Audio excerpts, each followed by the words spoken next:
Monsieur le Président de cette séance, merci de me donner la parole. Je suis extrêmement content d'intervenir dans cet hommage à Ogobara Dumbo. Le premier souvenir, enfin un des premiers souvenirs que j'ai avec Ogobara, c'était lorsqu'il, au début des années 90, il était venu dîner à la maison, dans notre appartement parisien, et mon fils, qui commençait ses études de médecine, était là. Il a été complètement séduit par à la fois l'empathie, le charisme d'Ogobara, qui, au bout d'un moment, lui a dit, après avoir évoqué tout ce qu'il faisait à cette époque-là au Mali, lui a dit « Mais viens faire un stage chez nous dès que tu es un peu plus avancé dans tes études de médecine. » Voilà, j'en ai fini et je vais commencer donc à vous parler du paludisme aujourd'hui et de son traitement. Mais vraiment, je voulais me souvenir de ce passage d'Ogo à la maison. Donc, le rapport sur ce que je vais vous dire, c'est un élément que vous connaissez tous pour la plupart, mais je le rappelle quand même pour ceux qui ne seraient pas tout à fait au point. L'OMS a publié le 19 novembre 2018 son rapport sur le paludisme dans le monde 2018, où il s'agit de savoir ce qui s'est passé en 2017 et les évolutions dans le monde entre ces diverses années. Le nouveau directeur général de l'OMS, le professeur Ghebreyesus, est un connaisseur du paludisme. Sur les 35 publications que j'ai trouvées dans PubMed, il y en a 16 qui portent directement sur le paludisme. Et le point qu'il fait dans son avant-propos, c'est que le bilan est mitigé, qu'il y a une stagnation, voire une dégradation dans l'évolution du paludisme dans le monde, et que depuis le premier rapport sur le paludisme dans le monde en 2008, 2017 est la deuxième année sans aucune amélioration. Les chiffres sur l'évolution du paludisme au niveau régional et mondial, les 4 paludismes, 219 millions en 2017, c'est donc à peu près équivalent à ce qui se passait auparavant, 217 en 2016. Les données pour la période 2015-2017 mettent en évidence l'absence de progrès significatif durant ce laps de temps. Qu'est-ce qui s'est passé? On ne sait pas trop. Les 10 pays d'Afrique les plus durement touchés par la maladie auraient enregistré 3,5 millions de cas supplémentaires par rapport à 2016. Il faut dire que tous ces chiffres, c'est ce que les programmes nationaux, les gouvernements, les ministères de la Santé des pays envoient à l'OMS. De temps en temps, il n'y a pas de données suffisamment précises et l'OMS fait des études sur certains pays, groupe ces études pour essayer d'améliorer les chiffres. Mortalité associée à ce nombre de cas qui est stagnant ou augmente en tout cas en Afrique. Elle est estimée, ce nombre de décès, il est estimé à 435 000 contre 451 000 en 2016. Et donc, ça n'a pas beaucoup bougé. Bien entendu, les enfants de moins de 5 ans représentent 61% de ces cas de mort. Et la région Afrique de l'OMS a enregistré 96% des décès. Près de 80% des décès sont concentrés dans 7 pays de la région Afrique de l'OMS, en Inde aussi, mais au Nigeria, en République démocratique du Congo, au Burkina Faso, en Tanzanie, au Sierra Leone, au Niger et en Inde, l'Inde étant un des rares à avoir légèrement diminué en 2017. Cette année, et ces derniers mois en tout cas, il n'y a plus de controverse sur l'évaluation de la mortalité par l'OMS, comme en 2012. Vous vous souvenez peut-être qu'en 2012, Christopher Murray, avec une grosse équipe de Seattle, avait dit que l'OMS se trompait complètement et qu'il y avait 2 fois plus de morts que ce qu'avait dit l'OMS. On s'est aperçu qu'il avait des évaluations sur des mortalités qui étaient uniquement dosées sur des interrogatoires rétrospectifs qui étaient pour le moins controversés. L'investissement dans le contrôle et l'élimination du paludisme, c'est là que ça pêche. En 2017, il y a eu 3,1 milliards investis au total par les gouvernements des pays en endémie et les partenaires internationaux, soit un peu plus qu'en 2016. mais près des 3/4 de ces investissements ont été dirigés et sont dirigés vers l'Afrique de l'OMS. 1,4 milliard ont été dirigés vers les pays à faible revenu, donc un peu plus dans ces pays. Les gouvernements des pays d'endémie ont contribué à hauteur de 28%, les pays, 28% du financement total, un chiffre inchangé par rapport à 2016. Les États-Unis sont les premiers bailleurs du Fonds international, pourvu que ça dure, pour les programmes de lutte contre le paludisme, et 1,2 milliard investis en 2017. Sur les 3,1 milliards investis en 2017, 1,3 ont transité par le Fonds mondial de lutte contre le sida, la tuberculose et le paludisme n'étant pas le plus doté dans cette histoire. Mais il faut que les pays fassent une demande correcte, bien argumentée, pour que le Fonds mondial attribue la subvention pour acheter les tests de diagnostic rapide et les médicaments. Même si le financement de la lutte contre le paludisme est relativement stable depuis 2010, les investissements consentis en 2017 sont loin d'atteindre le niveau requis pour atteindre les 2 premiers objectifs intermédiaires de la stratégie technique de lutte contre le paludisme, à savoir de réduire d'au moins 40% l'incidence du paludisme et la mortalité associée au plan mondial par rapport à 2015. On n'a pas l'argent suffisant. Il manque plusieurs milliards. Le nombre estimé de cas de paludisme par région de l'OMS, qui est un indicateur intéressant, l'Afrique, 200 millions, avec Plasmodium falciparum en jaune-orange et en bleu les autres espèces. L'Asie du Sud-Est, 11,3 millions, et une répartition qui se fait avec une part non négligeable de Plasmodium vivax. La Méditerranée orientale, 4,4 millions, et là encore, d'autres espèces que falciparum qui représentent néanmoins 69%. Le Pacifique de l'Est, 1,9 million, 72% de falciparum. Enfin, en Amérique, le paludisme est en régression importante, sauf dans 3 pays. Et en particulier, il n'y a plus qu'un million de cas de paludisme déclarés, en tout cas, et 74% sont des Plasmodium vivax.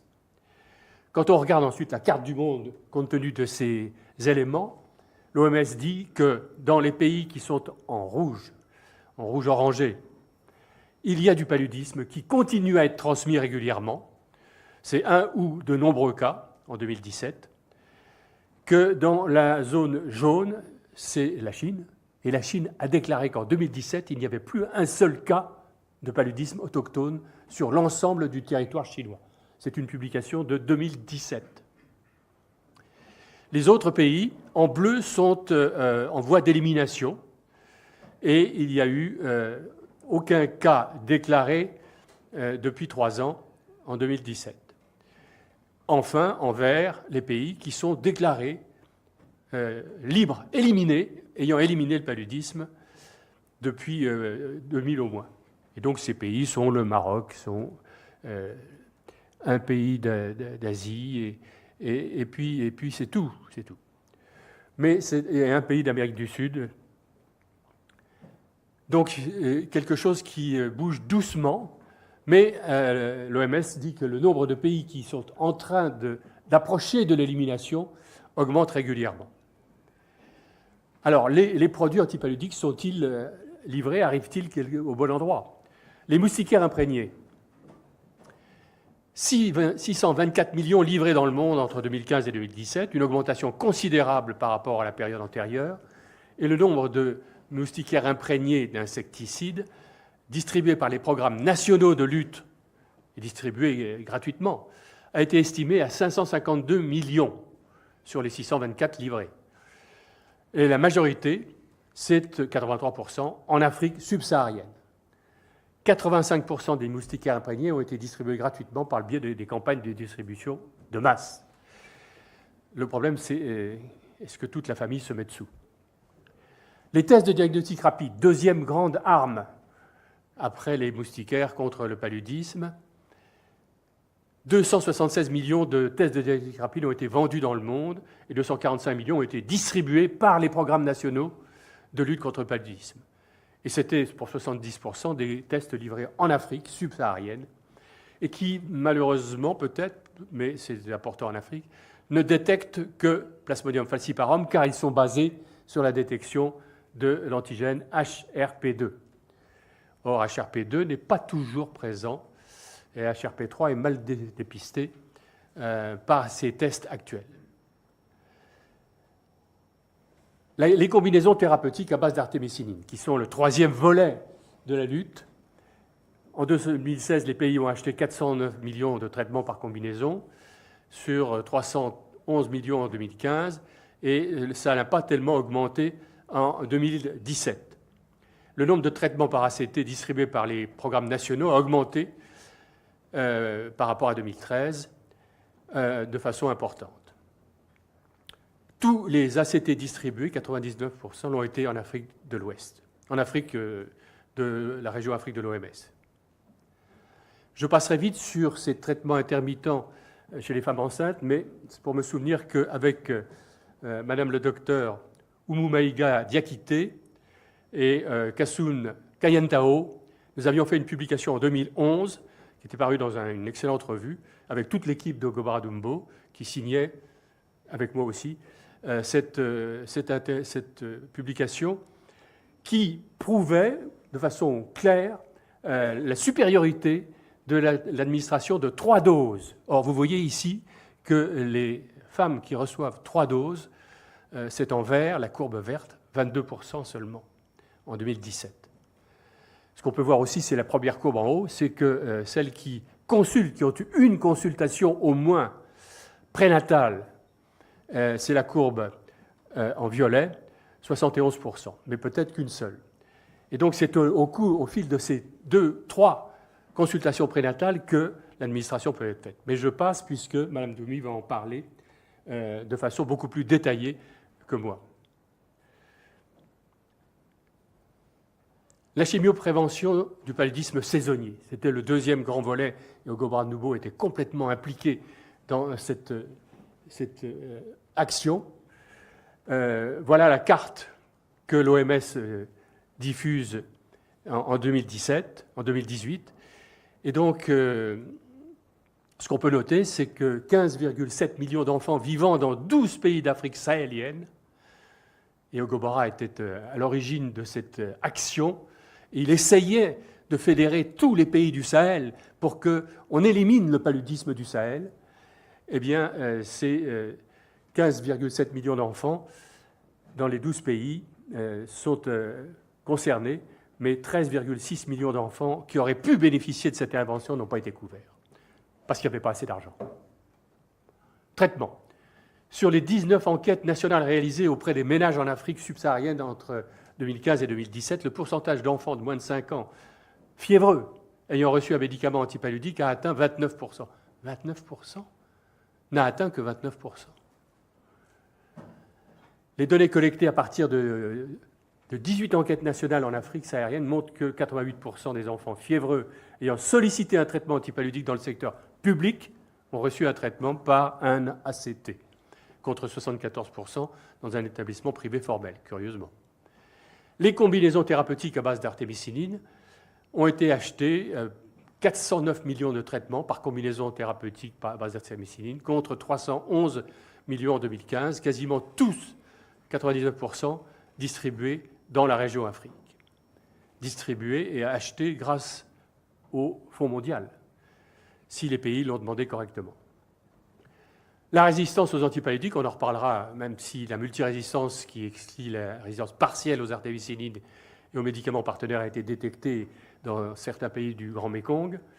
En Afrique, aucune résistance partielle aux artémisinines n'a été rapportée à ce jour et les ACT de première ligne restent efficaces dans toute la zone. Ces combinaisons thérapeutiques, CTA ou ACT, traitement en 3 jours du paludisme à falciparum non compliqué, ont essayé d'associer dans un même comprimé, un seul comprimé, un dérivé semi-synthétique de l'artémisinine, d'activité rapide, intense, mais à une demi-vie malheureusement très courte, à un antipaludique ayant une cible d'action différente de l'artémisinine, donc pour diminuer le risque d'apparition de résistance, et ayant une demi-vie plus longue. Les 5 ACT disponibles ont tous des avantages et quelques inconvénients parfois. L'artéméter-luméfantrine, 2 prises par jour, c'est un peu lourd. Il faut de préférence manger en même temps pour que la luméfantrine soit bien absorbée. Il est en revanche gamétocytocide partiel. Il y a beaucoup moins de gamétocytes après une cure d'artéméter-luméfantrine qu'après d'autres. L'artésunate amodiaquine, 1 prise par jour seulement, mais inactive sur les gamétocytes et donnant parfois quelques nausées. L'artésunate mefloquine, 1 prise par jour, gamétocytocide partiel également, mais avec des troubles neuropsychologiques parfois embêtants. La dihydroartémisinine pupérakine, 1 prise par jour, à jeun, inactive sur les gamétocytes, et attention à l'allongement de l'espace cuté qui peut apparaître parfois. L'artésunate sulfadoxine pyrimétamine n'est pas en un seul comprimé, c'est toujours des comprimés séparés, et la résistance à la sulfadoxine pyrimétamine est devenue malheureusement fréquente un peu partout. Partiellement disponible, l'artésunate pyronaridine, qui est dans certains pays disponible, pas dans d'autres, et qui donne des résultats qui sont comparables aux précédents. Mais attention, il vaut mieux surveiller les transaminases. Alors, et le paludisme grave, ça c'était pour les accès simples à Plasmodium falciparum, bien entendu. La population ayant des accès graves et compliqués, en zone de transmission forte et pérenne, c'est les enfants de 4 mois à 4 ans. En zone de transmission saisonnière, c'est les enfants de 4 mois, mais jusqu'à 10 ans. Et pour les voyageurs, c'est à tout âge. Pour les voyageurs et pour ceux qui sont dans les zones à très faible niveau de transmission et de transmission localisée, c'est également à tout âge. Les tableaux sont des fièvres élevées, des anémies aiguës, des neuropaludismes, des détresses respiratoires. Je ne sais pas pourquoi la suite de la diapo n'apparaît pas, mais ce que qu'on devrait voir apparaître, c'est que des études extrêmement bien menées en Asie, Sequamat, signé en premier par Dondorf, mais avec toute l'équipe de l'Asie du Sud-Est, avaient montré qu'il y avait 34%, 35% quasiment, de morts en moins dans le bras artésunate intraveineux par rapport au bras quinine, qui était comparé, car à l'époque, on ne savait pas si l'artésunate marchait mieux. 34%, 35% de morts en moins dans le bras artésunativé, dans ces accès graves, et qui étaient 700 et quelques dans chaque bras. Deuxième étude extrêmement intéressante en 2010, ça c'était 2005, 2010, l'Afrique. Et dans 11 pays d'Afrique de l'Ouest et centrale, une étude menée chez les enfants, uniquement les enfants de moins de 15 ans, qui ont été de la même façon testés artésunate intraveineux ou intramusculaire versus quinine. 22%, 22,5% de morts en moins dans le bras artésunate intraveineux, avec des traitements qui, au bout de 2 jours, 3 jours, permettent déjà au sujet d'avaler de nouveau, d'être conscient et de pouvoir avaler, et d'être suivi. Le traitement est pérennisé par la prise d'un ACT qui finit la guérison définitive. Donc, ces 2 publications ont entraîné la recommandation généralisée dans le monde entier pour tous les paludismes à Plasmodium falciparum graves ou compliqués de donner en première intention de l'artésunate intraveineux. Et c'est ce qui s'est réalisé, y compris en France, où on est passé très vite d'une majorité de traitements d'accès graves, car nous avons un pourcentage d'accès graves qui est non négligeable dans les paludismes d'importation en France, qui sont traités par l'artésunate intraveineux. En France, moins de 4% de morts dans ces accès graves traités par l'artésunate. Alors pourquoi une telle différence avec les pays d'Afrique? C'est parce que nous avons des urgences et des services de réanimation médicale qui sont à proximité immédiate. Et quand on peut prendre en charge, sur le plan de la réanimation, un accès grave, en même temps que son traitement, on en sauve un peu plus. Alors, la chimiorésistance aux combinaisons thérapeutiques à base d'artémisinine dans la sous-région du Grand Mékong. eh bien, le nombre d'ACT ayant un taux élevé d'échec dans le Cambodge à 4 ACT, en Thaïlande à 3 ACT, en Laos on ne sait pas trop, peut-être un ACT, au Vietnam 2 ACT, et au Myanmar et un petit peu en Chine, mais c'est des paludismes d'importation, disent les Chinois, un ACT. Donc la multirésistance qui inclut cette résistance partielle, je l'ai déjà dit, aux artémisinines et aux médicaments partenaires, c'est ça le problème, car l'artémisinine continue à agir, mais agit en retardant la disparition des parasites et quelquefois en la retardant longuement. Donc quand il y a une résistance aux partenaires de l'artémisinine, c'est un problème. Cependant, dans ces pays d'Asie du Sud-Est, dans tous ces pays, la lutte antipaludique se poursuit avec le diagnostic et le traitement rapide, et on a observé une réduction massive du nombre de cas de paludisme et de décès associés dans cette région, en dépit de la résistance partielle aux artémisinines et aux ACT qui apparaît. Alors je finirai, mais je finirai parce que je pense que Achille Masuboji en parlera plus longuement que moi. Non, parce qu'il est l'heure. Aussi parce qu'il est l'heure, l'administration d'un traitement de masse en Asie du Sud-Est. Et donc, Van Slenden, avec toute une équipe extrêmement nombreuse d'auteurs, dont François Nosten, dont Don Dorp, dont Nick White, ont publié dans PLOS Med, tout récemment, c'était au mois de mars 2019, une grande étude où ils ont, dans ces pays que vous voyez là, où il y a à la fois le Myanmar et la Thaïlande, le Laos, le Cambodge et le Vietnam, appliqués dans des zones précises, identifiées comme étant à très nombreux porteurs de paludisme asymptomatique et submicroscopique. Ils avaient identifié ceux qui étaient porteurs. Et donc, ils ont administré ce traitement de masse avec un traitement par d'hydroartémisinine piperakine, plus une dose de primakine pour détruire vraiment les gamétocytes. Et on voit que pour la prévalence, on voit qu'au bout des 3 mois et des 3 administrations, on a une prévalence qui a chuté considérablement. C'est la courbe verte que vous avez sur le diagramme du haut. Et en termes d'incidence, il y a également une diminution. Mais ce qui est un peu inquiétant, c'est que quand on regarde ce qui se passe 12 mois, avant qu'on ne fasse l'étude sur les contrôles, car la courbe rouge, c'est ceux qui ne reçoivent pas le traitement de masse. La courbe verte, c'est ceux qui reçoivent le traitement de masse. Ça remonte avant qu'on ne reprenne éventuellement un nouveau traitement de masse sur ceux qui étaient les contrôles à 12 mois. Donc voilà, des résultats qui sont compliqués et une stratégie qui est difficile, qui est encore controversée dans les stratégies de lutte contre le paludisme et d'élimination éventuellement des paludismes dans les pays à faible niveau de contamination. Je vous remercie. Merci beaucoup.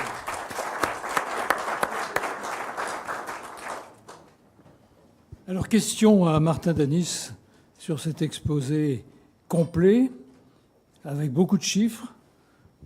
Monsieur Sénac. De l'OMS. Je voudrais juste faire une remarque pour l'étude où on a démontré le bénéfice de la réduction de 35% de décès. Je pense que c'est une étude qui pose un problème éthique, parce que quand on tire au sort des patients et qu'on les traite, en général, on interrompt l'étude avant que la démonstration soit aussi caricaturale. Parce que ça veut dire que quand on suit les chiffres, on voit des gens mourir, alors qu'on sait que dans l'autre bras, les gens meurent beaucoup moins. Donc, théoriquement, je dirais, en France, quelque chose comme ça aurait été interpellé et on aurait dit stop, vous avez fait la démonstration, c'est très bien, mais vous ne pouvez pas continuer parce que ça n'est plus éthique de continuer à mener une étude où vous savez pertinemment que vous allez avoir un bras de traitement où vous allez avoir beaucoup plus de décès. Donc, je suis un peu surpris de la différence énorme de décès entre les 2 bras. Alors, je crois que ce qu'on peut dire, c'est que quand cette étude a été mise en œuvre, on ne savait pas du tout si l'artésunate intraveineux allait faire mieux que la quinine. Et donc, cette étude était justement destinée à démontrer, et donc c'était suivi, bien entendu, et il a fallu attendre effectivement les quelques mois qui ont suivi pour s'apercevoir qu'effectivement, décidément, il fallait maintenant donner de l'artesunate à tout le monde. Mais il y en avait eu 700 dans chaque bras qui avaient été traités en très peu de temps. Donc je ne sais pas, effectivement, oui, je ne sais pas si vous dites que les études sont interrompues quand on s'aperçoit qu'il faut... Oui, oui, oui. Oui, oui, mais avant d'avoir la différence et de l'avoir calculée, il faut un certain nombre de cas. Hein. Sinon, ce n'est pas significatif. Hein. Et on peut se demander si ce n'est pas le hasard de la répartition qui était... Oui, mais ça a été calculé après. Martin, ne vous fâchez pas. Une question au fond. Non, vous avez levé la main, madame ou monsieur Piarou. Oui, d'abord au fond, et une dernière question après.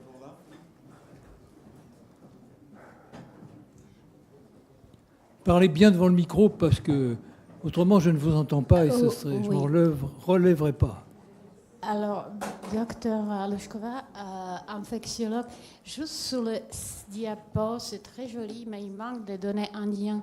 Il y a des cas de résistance artémisine qui sont reportés également en Inde. Et peut-être une remarque, il y a une équipe de Benoît Witkowski et Didier Ménard qui sont travaillés sur 4S protéines, sur quelques protéines et les marqueurs utiles pour diagnostic. Donc je me pose des questions, pourquoi dans les données de surveillance, on ne prend pas toutes les régions et il manque de données des Indes. Je n'ai pas bien entendu, où était ce cas de résistance prouvé à l'artémisinine? Artémisine. Oui, à l'artémisinine, c'était où? Nord-Inde. En Inde? Oui, oui, c'est pas impossible, oui, effectivement. La dernière question à M. Renaud Piarou, qui squatte tout à fait légalement mon ancien bureau. Après, voilà. Et l'ancien après bureau de Martin. Oui, mais Martin a une qualité en plus de celle qui résulte de son exposé, c'est qu'il m'a supporté pendant près de 30 ans. Tandis que moi, je peux arriver, le bureau était libre. Non, non.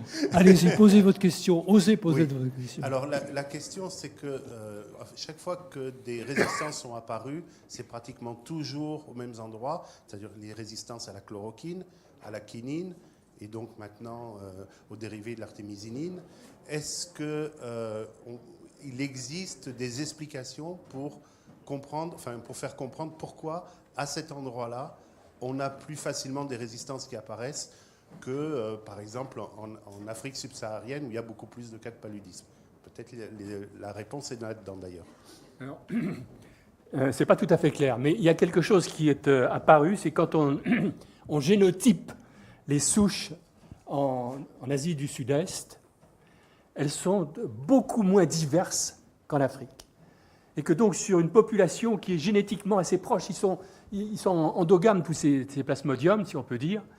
Et donc, on arrive, si on sélectionne un résistant, eh bien, il ne sera pas noyé dans la masse des sensibles qui existe en Afrique. Car en Afrique, il y a une multiplicité de souches différentes, génétiquement différentes. Et s'il y en a une qui est sélectionnée résistante, elle va se noyer dans la masse, elle n'a pas d'avantage particulier. Voilà, c'est une des explications qui est donnée. Si je peux faire une remarque supplémentaire, vous pouvez l'amener ici, c'est que si on fait des programmes d'élimination en Afrique, on va perdre en diversité et on risque de se trouver face à une plus grande complexité, plus grande difficulté à éviter les résistances. Juste pour démoraliser. Oui, c'est pour déranger Achille Massoubodji. Il y a une dernière question au fond de la salle. Oui, merci professeur. Jean-Christophe Barral, CNRS, Institut Pasteur. Je voudrais rebondir sur ce que vous avez dit, madame.